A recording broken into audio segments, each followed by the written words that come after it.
What do you do when your husband's broke mom rolls up in a Bentley, dripping in designer labels, and declares she's moving in? I didn't know whether to laugh, cry, or scream, but let me tell you, I should have braced myself for the chaos that followed. Have you ever opened your door to someone claiming to be broke, only for them to show up dripping in designer labels? Because when my husband's poor mom walked out of a Bentley holding a Chanel tote, I knew I was in for the ride of my life. It all started with a phone call one afternoon. "Hey, babe," Dan said, his voice unusually strained, the kind of tone that instantly told me something was wrong. "What's up?" I asked, already bracing myself. He hesitated for a moment, then let out a long sigh. "I just got off the phone with Mom. She's, having a really hard time right now. She lost her place and doesn't have anywhere to go. I told her she could stay with us for a while." I nearly dropped my fork. "Wait, what? Your mom is broke?" Dan's voice softened, like he was trying to cushion the blow. "Yeah, she didn't want to tell me at first, but apparently she's been struggling with money for a while. She's embarrassed, Layla, and she wants to move in with us." I sat back in my chair, my sandwich suddenly unappetizing. "Irene? Struggling with money?" I asked, my words dripping with disbelief. "Dan, we're talking about the same Irene who bought a $500 scarf because, what was it? She needed something to brighten her mood? That Irene is broke?" He groaned. "I know it's hard to believe, okay? But people go through tough times. She's still human, Layla." I wasn't buying it. "Did she even tell you what happened?" I asked. Number. She didn't want to get into it. She sounded upset. "Look, I know she's not your favorite person, but she's my mom. I can't just leave her out in the cold." I rubbed my temples, trying to make sense of what he was saying. "Dan, I'm not saying we shouldn't help her, but don't you think this is all a little sudden? How do you go from flaunting Louis Vuitton bags on Instagram to being homeless overnight?" "She's too proud to admit how bad things are," he said, the frustration in his voice bubbling to the surface. "Layla, she's my mom. What was I supposed to do? Tell her no?" I sighed, torn between suspicion and guilt. Dan wasn't wrong. Irene and I didn't exactly have a warm and fuzzy relationship, but she was his mom. What could I say? "Okay," I said reluctantly. "She can stay in the guest room." But Dan. "What?" he asked, a hint of impatience in his tone. "Just promise me you'll keep your eyes open. Something about this doesn't feel right. And it's just a temporary arrangement, all right?" He let out another sigh, softer this time. "Thank you," he said. "I know this means a lot to her. And to me." "Yeah," I muttered, glancing at the clock. "I just hope we're not opening Pandora's box." Dan chuckled nervously, but neither of us really laughed. As I hung up the phone, something about the whole situation didn't sit right with me, and I had a feeling I wasn't wrong. The next day, Irene arrived, and let me tell you, if there was ever a way to scream, "not struggling," she nailed it. I heard the rumble of a car pulling into our driveway and glanced out the window, expecting to see a cab or maybe an Uber. Instead, a sleek black Bentley rolled in like it was gliding on air, the glossy paint practically reflecting the entire neighborhood. "What the? Oh my God!" I whispered to myself, craning my neck to get a better look. The driver stepped out first, rushing to open the back door with a flourish. And there she was, Irene. She emerged like a movie star on a red carpet, her tailored trench coat cinched perfectly at the waist, oversized sunglasses perched on her nose, and a Chanel tote dangling off her arm like the crown jewel. I blinked, trying to process the scene unfolding in front of me. Is this real? Am I being pranked? Dan told me she was broke. My husband stepped outside, clearly unfazed, his face lighting up as Irene threw her arms around him dramatically. "Oh, my sweet boy," she cooed, her voice dripping with affection. "You've saved me. I don't know what I would have done without you." I stood frozen in the doorway, my mouth hanging open like I'd forgotten how to speak. This was not the image of someone who had lost her place. Behind her, the driver unloaded 3 massive Louis Vuitton suitcases, setting them down on the driveway like she was checking into a 5-star resort. Irene brushed past me into the house without even glancing in my direction, her heels clicking confidently on the floor.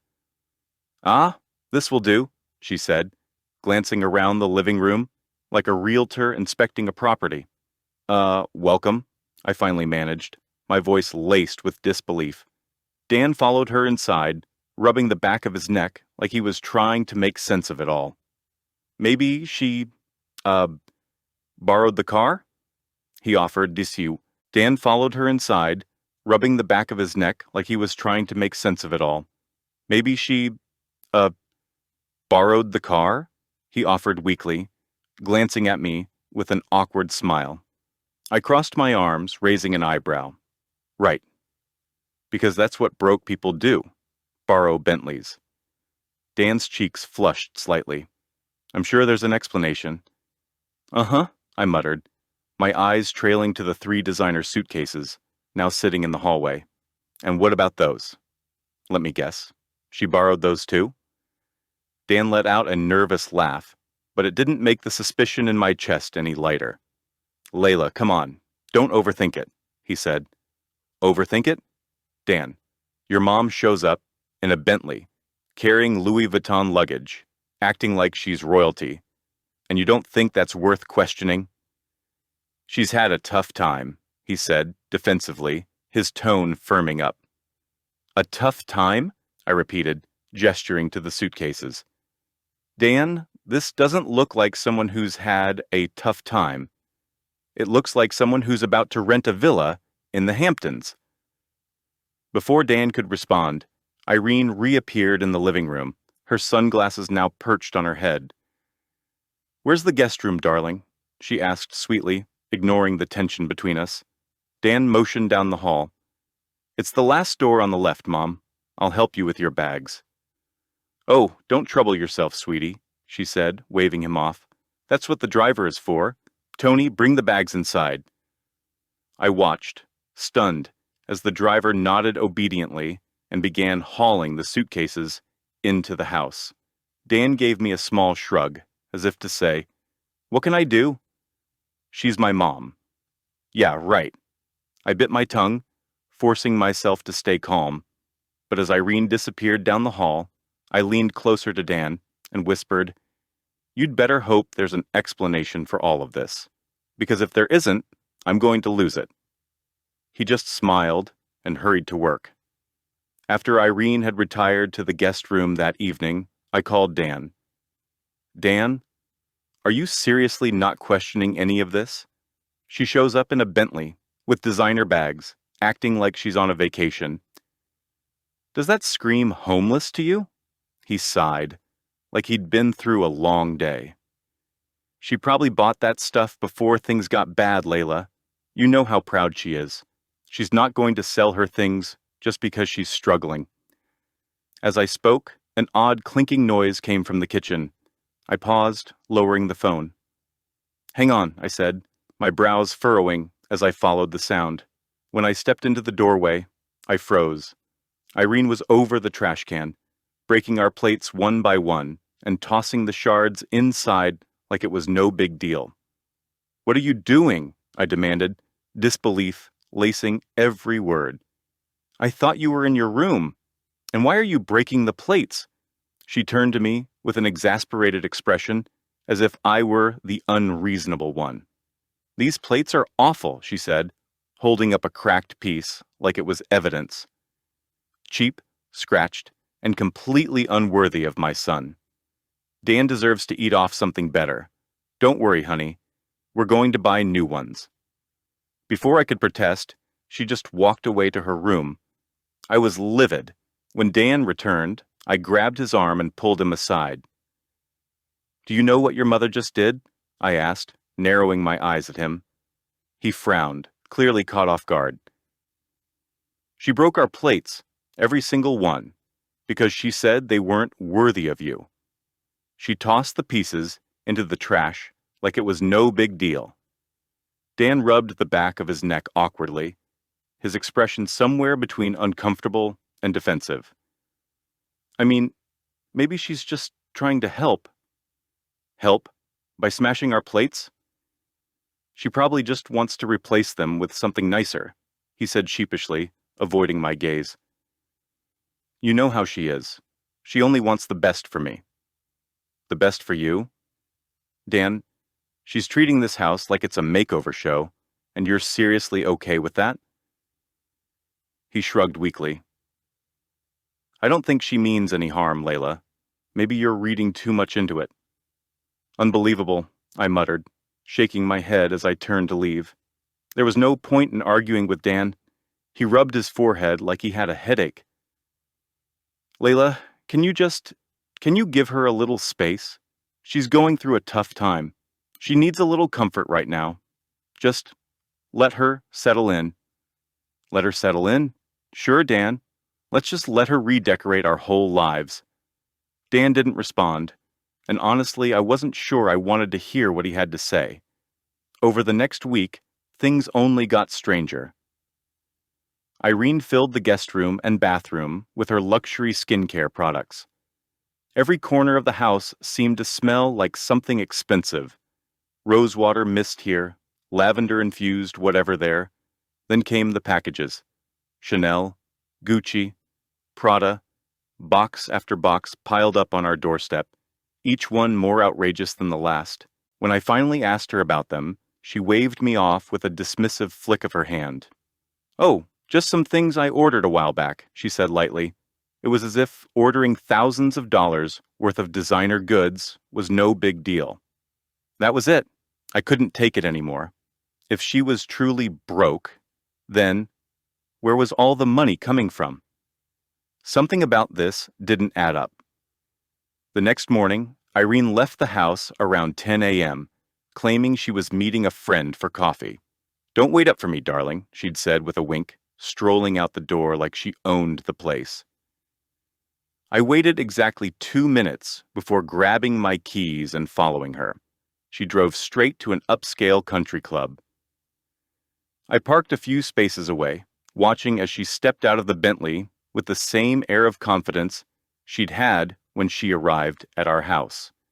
A man in a sharp, tailored suit greeted her at the entrance.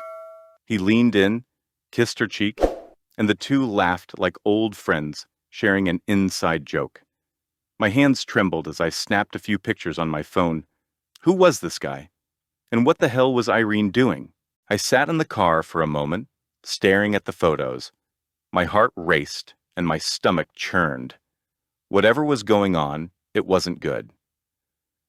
When Irene returned that afternoon, Dan and I were waiting for her in the living room. "So," I said, holding up my phone, "care to explain why you're meeting rich men at country clubs while we're housing you for free?" Her face went pale. You followed me?" "Answer the question, Irene." She sighed dramatically, sinking into the couch. "Fine," she said, throwing up her hands. "I'll tell you the truth. I was so lonely after my husband died. I was looking for some, adventure. I found someone. He was young, handsome, and adorable. I spent a huge chunk of my savings on him. He promised me excitement and a future, but he left me for someone else. I was devastated, and I wanted to get back on my feet." I crossed my arms, narrowing my eyes. "And the man you met today?" "That's Henry," she said defensively. "He's wealthy and interested in me.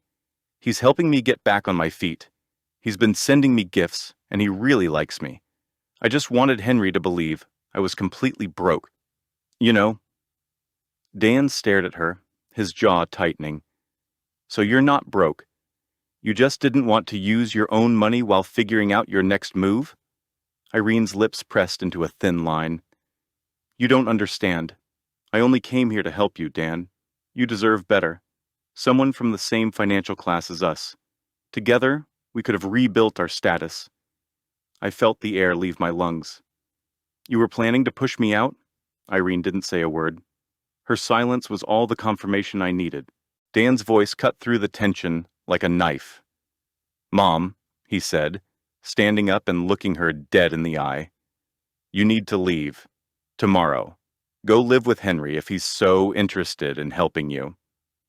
Dan, don't be ridiculous, she started, but he raised a hand to stop her. I'm done, Mom. I trusted you. But you crossed the line. The next day, she left with her suitcases, her chin held high and a look of pure disdain etched across her face. A week later, Irene called Dan in tears. Turns out Henry was married, and his wife had found out. He dumped her, leaving her high and dry. I couldn't help but laugh when Dan told me. Karma sure works fast, huh? I said, scrolling through Irene's Instagram. Her posts were filled with captions like, embracing the simple life and finding beauty in humility. Meanwhile, I knew she was selling her designer bags just to cover the rent on her modest condo. Dan shook his head, a small smile tugging at his lips. You know, she kind of brought this on herself. I grinned, raising my coffee mug in a mock toast. Here's to Irene, I said. May she finally learn the difference between humility and Chanel.